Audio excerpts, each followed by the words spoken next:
talk. I talk. Welcome to iTalk, where we discuss the current trends, conventional practice, and controversies in ophthalmology. Today, my guest is Dr. Ronald Yeoh from Singapore. He is the president of International Intraocular Implant Club, commonly known as IIIC. This club was founded by none other than Sir Dr. Harold Ridley, who implanted the first intraocular lens in human being. He has received many awards and delivered many named lectures. In 2025, in ASCRS, he delivered the Binkhorst lecture. He also received awards like the Best Teacher Award. He delivered Lim lecture, Antonio Scarpa lecture, Antonio Toro lecture, and many others. And he is among the elite and top tier leaders on ophthalmology. He is an educator and he has been teaching all around the world and has many followers. Thank you, Dr. Ronald Yeoh, and welcome to today's iTalk. Total pleasure, Ishtia. Thank you for inviting me, and it's a great pleasure to meet with all my friends in Bangladesh. Yeah, so today we are going to talk on a step of phacoemulsification, which I know that is very close to your heart. And one point that I find very intriguing about is that you are a very keen observer and you describe all these steps so easily that it's palatable to all of the audience in all levels, whether they are skilled or they are just began the surgery. And today's topic is going to be the hydrodissection procedure in cataract surgery. So, Ron, what has driven you to focus on this step? And as I was saying that you was delivered the Binkhorst lecture last year, ASCRS, and the topic was hydrodissection. Indeed, Ishtia. So hydrodissection really is to me, is a not often discussed step. If you look in the textbooks, very few people talk about it, and it's often glossed over as a small, insignificant step in the whole phaco procedure. But as you and I know, the phaco procedure, each step builds on the last. You do a good incision, you do a good capsulorhexis, and then you need a good hydrodissection to allow you to rotate and do the rest of the nuclear removal process. But I think many people struggle, and I've seen that because I teach my residents every week, every Monday morning. I've taken residents for 30 years, and I see them often struggle with inadequate hydrodissection. And my interest in hydro really started over 30 years ago when I first described the pupil snap sign of hydro rupture of the posterior capsule. In those days, in the early 90s, I had just barely started doing phaco, 50 cases maybe, and I was not doing hydrodissection very well. So I thought I would hydrodissect through the side pot, which is more efficient because it's a closed chamber. And to my alarm, I had this pupil snap where the pupil suddenly did this. And shortly after that, I saw the nucleus dropping into the posterior capsule. So clearly the over vigorous hydrodissection had caused the fluid wave to burst through the posterior capsule, causing the snap. And once you've got that and you pressurize the anterior chamber with your phaco tip, the nucleus will tip and fall down onto the posterior pole. So from that incident, which I published on the pupil snap sign, I really started looking into all aspects of hydrodissection, really very critically. And over the years, one of the things I've done is to record every surgery that I do or I take my residents through, so that when complications arise or when there are signs that arise, and so I observe all these things very carefully, which is where I put together the video that I call the 5 cardinal signs of hydrodissection. And everybody recognizes the fluid wave as being an important sign, but I think you and I also know that you don't always see that fluid wave going behind. So I've always suggested a few supplementary signs, like the nucleus coming forward because the fluid wave is pushing it up. And when the nucleus comes forward, you can often see the cortex splitting in front of it. I call it the cortical split sign. And if the nucleus has come forward, you can push it back, and it always goes back with a pump, and I call it the pushback sign. And finally, if you hydrodissect even more vigorously, the whole nucleus pole will prolapse further forward out of the bag. So I always teach my residents, you look for the fluid wave and the nucleus lift sign. Those are really the two most cardinally important signs of hydrodissection. So how important is hydrodissection? I mean, if you don't have a complete hydrodissection and you don't see the nucleus coming up, what would you do? What is going to be next step? Are you going to try again or just go with your phaco? So that's a very good question, Ishtia. Number one, I would say that for most surgeons, adequate hydrodissection is very important. Now, there are a few surgeons who don't do any hydrodissection at all. And if you think about it, if you don't do any hydro at all, how are you going to mobilize the nucleus? And the only way to do that is to use mechanical forces like a chopper to dig the nucleus out of the eye, or some other physical way, or using very high vacuum, which can be dangerous. So coming back to your question, what happens when you done hydrodissection and it's not adequate? Number one, if you try and get those two signs I told you about, the nucleus lift or the fluid wave, you will almost always be able to rotate the nucleus. Now, if in the event you haven't been able to do it, I would always just hydrodissect again one more time with a little bit more vigor. And if you really still cannot, then I would do the first groove in the nucleus, crack the nucleus in half, and often that alone allows fluid to move around. So when we are doing a hydro, there are two aspects that I tell my residents. One is that visible thing that you see the wave and you see the nucleus coming up. But the other aspect I want to ask you about the tactile sensation, because when the resident starts, they say that how fast should I inject it? And is it going to be a continuous one, or I just put a burst and then wait? Well, this is that nebulous thing called experience, Ishtia, and you and I both know this. When you start with any new procedure, we are understandably tentative and we go gently, and that's right. And so what I would always advise my residents to do when I see them doing, I say, okay, you're doing it, but you're too hesitant. In other words, they give a little fluid, and when they see the beginning of a fluid wave, they stop. And that clearly is not going to be adequate. So I tell them when I see that, the next time you do it, you need to have a little bit more fluid and a little bit more speed with the hydrodissection. And eventually when they do, 5-10 cases with you, and you can push the envelope a little bit further until they find that it's the correct amount. Because if you do the right amount, it's a beautiful operation. Your nucleus is mobile. But if you overdo it, you'll either get the pupil snap sign or you'll get the nucleus prolapsing out of the bag. Right. So, say for example, I have done at one quadrant and I feel that it is complete. It will be rotated. Would you go for another quadrant? Because there are some surgeons who said that we should do it multi-quadrant. If I see a good wave and a good nucleus lift, that to me is actually enough. But I think it's not bad practice, especially when you're not so experienced. Just do one more injection on the other side. That makes sure that you've got the complete thing. But if you think about it, if your nucleus is lifted, it means that the nucleus is free enough. So now that we have got two group of surgeons, I know that Dr. Vasavada has published that if you have a good hydro and rotation, in future it's going to prevent PCO. And there are some surgeons who say that I don't do hydro, I just do cataract without no hydro phacoemulsification. That's how they have termed it. So what's your thought on these two? Don't do any hydrodissection, did you say? Yeah, there is a group that they have published, surgeon, that said we can do hydro. That's very much in the minority, Ishtia. I think for most surgeons on their learning curve and even more experience, an adequate hydrodissection is absolutely critical.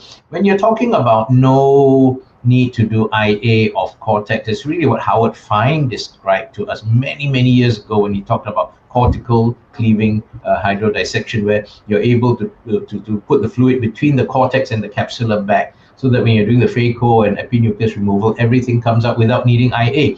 But that's also a very difficult thing to achieve, which I pointed out in my Binkhorst lecture. Although the concept of cortical cleaving hydrodissection is very good, in practice, when I surveyed 20 surgeons in the world, I would say 90% of them said they rarely, if ever, achieved that status. So I would say for most people, you should hydrodissect, and even if you've got some cortex behind, that's not a big issue. Importantly is to do hydrodissection. Another thing is that before doing hydro procedure, would we or do you just evacuate some of the OVD from the anterior chamber? What I do is I do evacuate the anterior capsular flap that's there, and then a little bit of OVD comes out. But I don't think it's really necessary to evacuate a lot of OVD. Why? Because with some OVD in, it actually helps your hydrodissection. When you get evacuated, all the OVD in your eye is very soft. I think it's probably harder. You have to inject harder to get fluid wave in. I like a slightly more tensioned anterior chamber, in other words. Mm-hmm. So do you have any special syringe size or the cannula that you prefer? Typically a 25 gauge cannula, and there are some flattened designs that help you go under the capsular rim. And the syringe, 3cc, 5cc, anything? Because I have seen surgeons do hydro with a insulin syringe. That's a 1 millimeter syringe. I use a 3cc syringe. It's a 3cc syringe. Insulin syringe is probably not. Occasionally you may get away with it, but the vast majority you need a little bit more than an insulin syringe gives. I would ask for your take. Hydrodissection through side port. So have you done it or? So that's another interesting point. So as I told you, my pupil snap sign first happened to me because I hydrodissected through the side port in a closed chamber, and then the forces you generate when you do that are extremely high, and that's why you rupture the the posterior capsule very easily. So since then, I have never hydrodissected through the side port.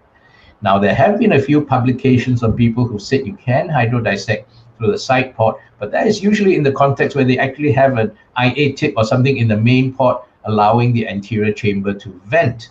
I think if you don't vent the anterior chamber, hydrodissecting through the side port is extremely dangerous.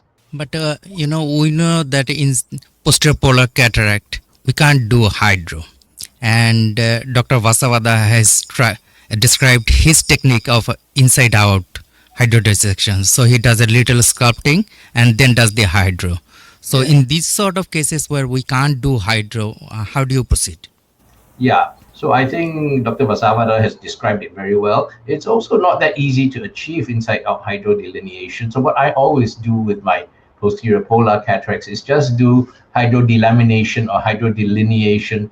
And the whole point of this is that your fluid wave travels at a sort of more central level than going around the capsular or subcapsular area. Because we know that if you hydrodissect around the area of the posterior polar cataract and the fluid wave hits the polar opacity, there's a significant risk that this fluid will find its way through that weakened posterior capsule and cause a rupture. So I think that if you just hydrodelaminate at a deeper level, you isolate the nucleus, then you remove the nucleus by whatever way you choose, and then you're left with a nice epinuclear shell around the posterior polar element, and you can then remove that quite easily. And this also brings up the point that, of course, this is the hydrodelamination is much easier to do when your cataract is, your nucleus is not very, very dense. So if I see a posterior polar cataract in a 50-year-old patient, I would say let's do this quickly when your nucleus is soft and easy to hydrodelaminate and remove without too much manipulation of the nucleus. If you wait until the patient is 70 years old and has a 3 to 4 plus nucleus, then almost by definition you're going to have to do a lot more maneuvering of the nucleus, and it's harder to do a hydrodelamination at that stage. So I would tend to say do your polar cataracts earlier rather than later. Another point that Dr. Vasavada again, he described cortico-capsular adhesion. And I'm just going to run a video where this patient had a cortical capsular adhesion. So before we see it, if there is a cortical capsular adhesion, do you hydro at that site or on the other side? Again, cortical capsular adhesions, which is a very important observation, I have found very difficult to identify. To me, it's almost like a conceptual thing, and I've spoken to Abe about this. and he's told me how to look at it. I've looked and I find it hard to describe, but it's a reason we can use it to explain why fluid goes at unpredicted places. Like we think we're subcapsular, but it doesn't go subcapsular. It goes, just within the cortex, for example. So, I think you've just got to be gentle and understand that these cortical capsular adhesions can affect where your fluid wave goes. But I find it very hard to use that clinically in surgery. So you just do your routine hydro in all these cases? In all the cases, yeah. And I know that you like to use all the modern technologies. So whenever there is something new, you tend to grab it. And one of these things was IOCT. And not many people have the opportunity to use this one. So I'm just going to show a video that was sent by you. So this is the IOCT. Can you see it? I can't see it yet, but I know it well. So you can see on the right, and this is the very first time hydrodissection had been seen live from the side. And if you look on the IOCT images, you see that fluid wave coming in at the bottom and then on the top. That's the fluid wave of hydrodissection. We had never seen anything like this prior to the advent of the IOCT. And this also showed me where the fluid went. You can see there's a layer of cortex between the fluid and the posterior capsule. And that also explains the nucleus lift sign. You saw that nucleus coming forward. So the IOCT in this usage really helped me understand the fluid dynamics of hydrodissection very, very, very, very well. And almost every case, although I'm trying to do cortical cleaving hydrodissection, it almost always leaves a layer of cortex there.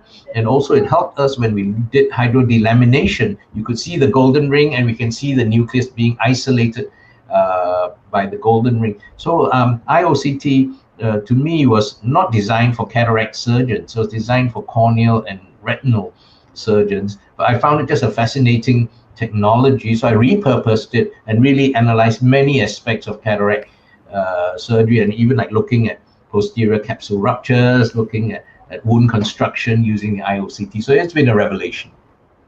So after evaluating all these IOCT image and videos of hydrodissection, did you change any of your technique for hydrodissection?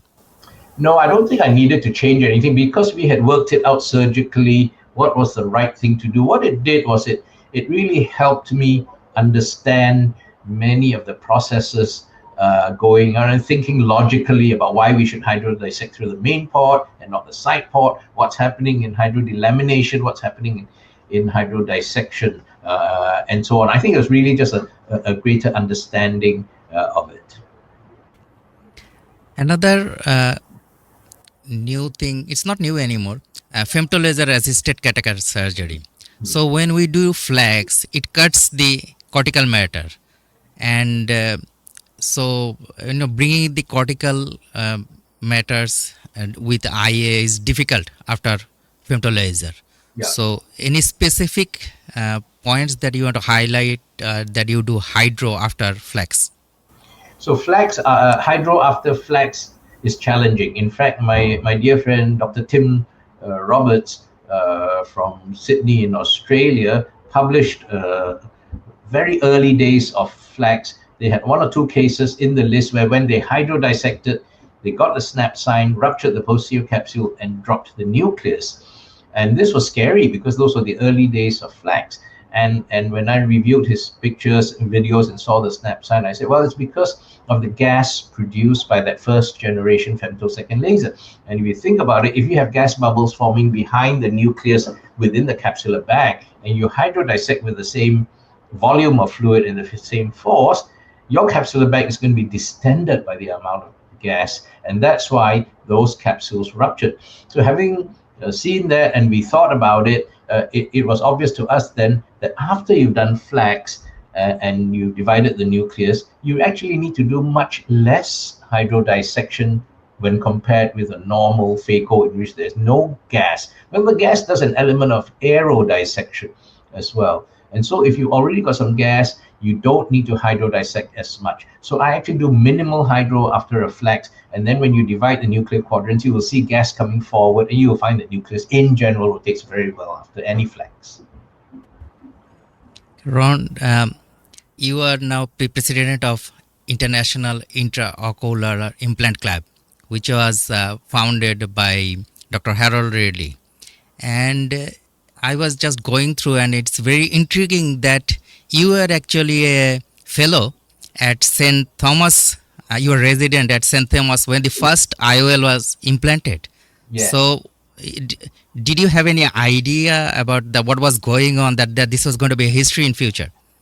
That's very funny, and I'm glad you brought this up, Ishtia. You know, when I was a resident in St. Thomas's Hospital, this was in the early 80s. Okay, in the early 80s, that's 40 years ago. I went through my residency without a single word being spoken to me or taught to me about Harold Ridley and the invention of the IOL.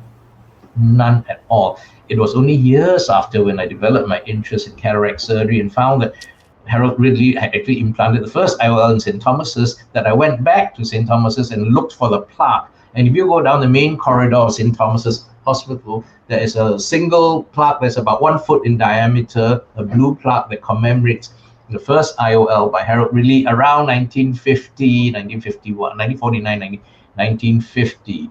And the reason for that, you know, as I came to understand, was really because, you know, to us, it's a great invention. But in those days, Harold Ridley was a slightly controversial figure, and the establishment didn't really accept the sort of invention of the IOL with open arms. And it really was many, many years later before we realized the importance. And today, of course, the IOL is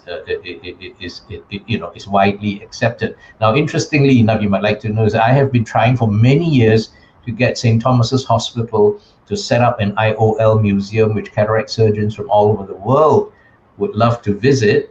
But I have to say, I'm still getting a lot of resistance from St. Thomas's, who maybe don't even appreciate the importance of the IOL in all our patients' eyes today. They told me there are many, many famous physicians from St. Thomas's. I suspect that, you know, the IOL invention by Sir Harold Ridley is probably more impactful than many of the other physicians that have gone through St. Thomas's. Yeah, I think we all ophthalmologists can understand the effect that it had. You know, everybody is now having the surgery. So I know that you tremendously love recording your videos, and you have used this as a means of teaching others. You have won many awards, and I think it runs in your blood. Your sister, I know that won an Oscar also. The same year, I think you got a ASCRS Best Film Award also. Yes. So what inspired you to come into this film recording thing and sharing your videos? Well, it all started when, you know, my boss then was Professor Arthur Lim, was really the most influential cataract and ophthalmologist in Asia Pacific. He made us record every surgery regardless. And his point was that you can't wait until a complication happens and then you choose, because complications happen at the least expected time. So from day one, I've always recorded every surgery. And then you've always got a permanent archive of the type of surgery. You can review your own surgery. You can look at challenging cases or complications that you've encountered. And one advice I would give to all young budding cataract surgeons today is to do that. Recording the surgery is very, very easy. Editing it, archiving it in your hard drives in a way that you can retrieve something of surgical note is the challenge. And if you think about it, each of us does how many phacos every week, how many cataract surgeries. There are always interesting things. You just have to take an interest in looking at your videos and doing the editing. So for example, what I do at the end of every day of my clinic, I do two things. I do my biometries, and when that's done, I edit all my videos from the same day. That's going to be quite a lot of work. Now, I'm not saying that you need to edit everything up. You know that if you've done 5 cases or 10 cases today, probably 9 of them have been routine. But the 1 or 2, there was something unique or some technique you wanted to show, or the resident did something silly, or you did something silly, then that's the case that you want to take some time to edit and then save it. Like, this was the case that I did this, and then archive it, so that one day, when you're going to give a lecture, or you're going to make a movie for a film festival, APACRS, ESCRS, or ASCRS, you've got a treasure trove of significant surgical events that you can use for your movies. So record everything. To talk life beyond ophthalmology, I know that you are deep into birding, photography. So how do you think that it is important to do something outside ophthalmology to keep us running, that the stress that we go through to all these surgeries and outpatient? So your take on that? Well, I think that's absolutely crucial, Ishtiaq.